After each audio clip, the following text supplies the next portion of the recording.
The term metaphysical, when applied to poetry, has a long and interesting history.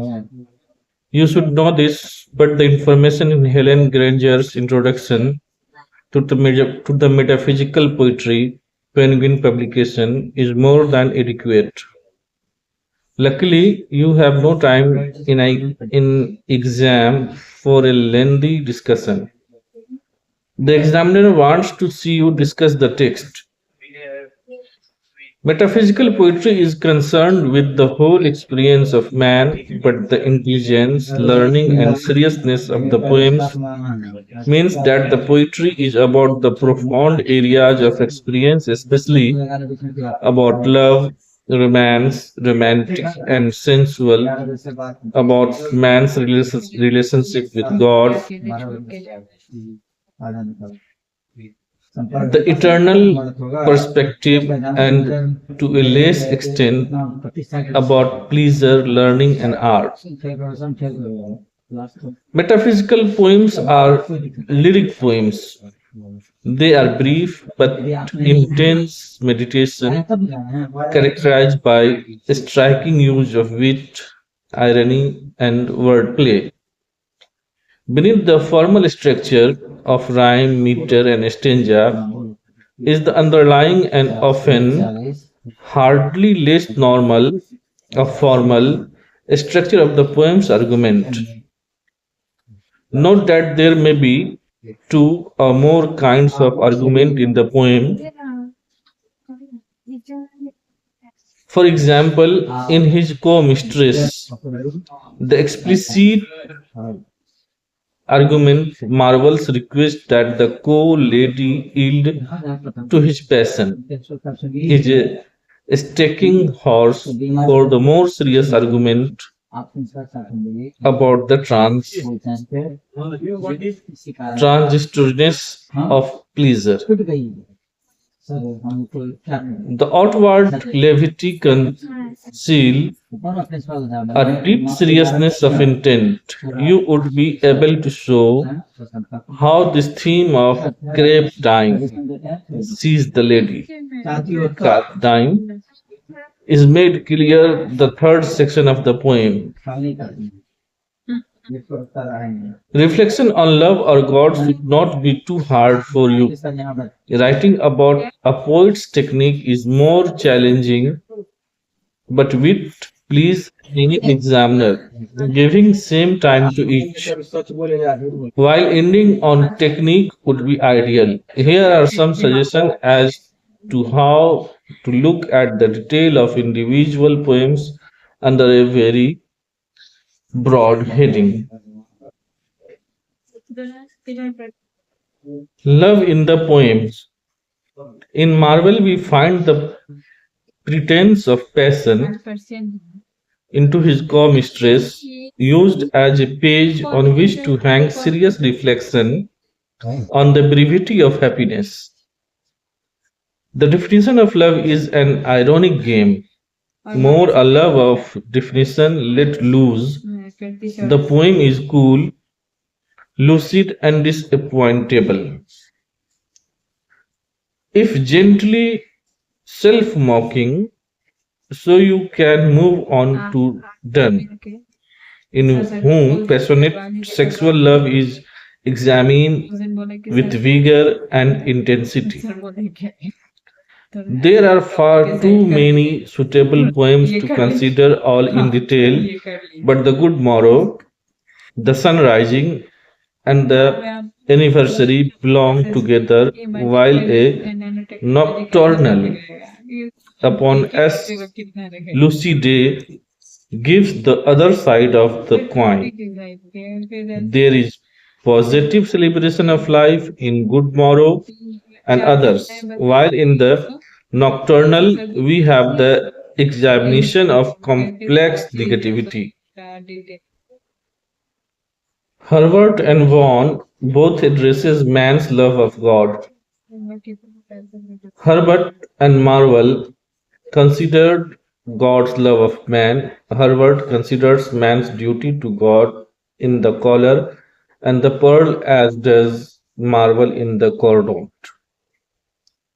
Eternity and man's life in the context of this is the explicit subject of all of Vaughan's poem in the selection, but is considered by Herbert in the flower and in a wholly secular manner by Marvell to his co-mistress.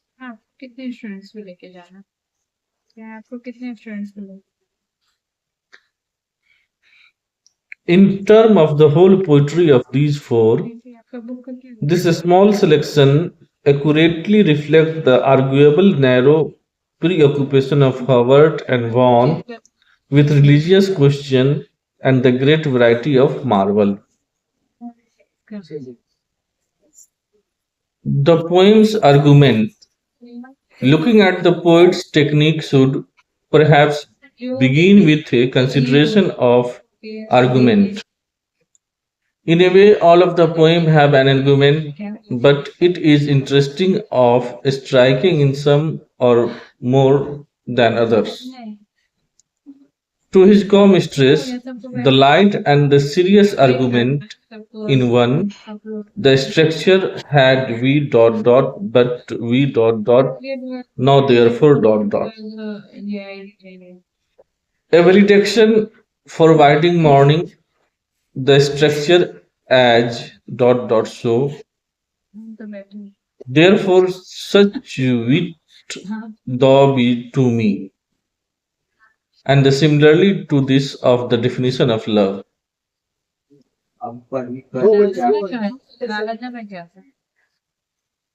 Imagery. You can also consider the imagery used by the poets do not become bogged down in discussion of a single imagery, such as the notorious twins compasses in a valediction for whiting morning. Consider rather the whole range of source of imagery each uses. Broadly speaking, Donne is asylectic and apparently obscure. He did not write for publication but short poems of friends whom he supposed to be well read enough to understand these references. Donne's imagery draw on the new in the late 16th century learning of the English Renaissance and on topical discoveries and exploration. We find references to alchemy, sea voyage, mythology, and religion. Certain images or ideas recur so often we seem typical, kinship, and rule subjective, especially the mystical beliefs associated with exile and equitance and cosmology. Themes and subjects. As Donne and Herbert do, Marvell writes much about his own ideas, but with less consistency. There is variety and superficial contradiction in the song and sonnet, but Donne's preoccupation with love is not in doubt. Herbert's devout manner appears consistently in the poems in the temple, but his co-mistress is not easily reconciled with Bermuda or the Cordon.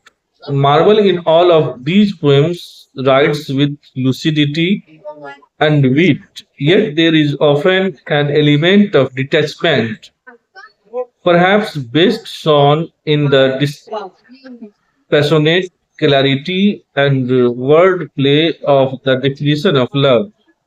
It is interesting to note that the simplicity of much of Bermuda, essentially a list of God's gift to the settler of the island, the individual lines contain the usual wit, as in the description of the gratitude.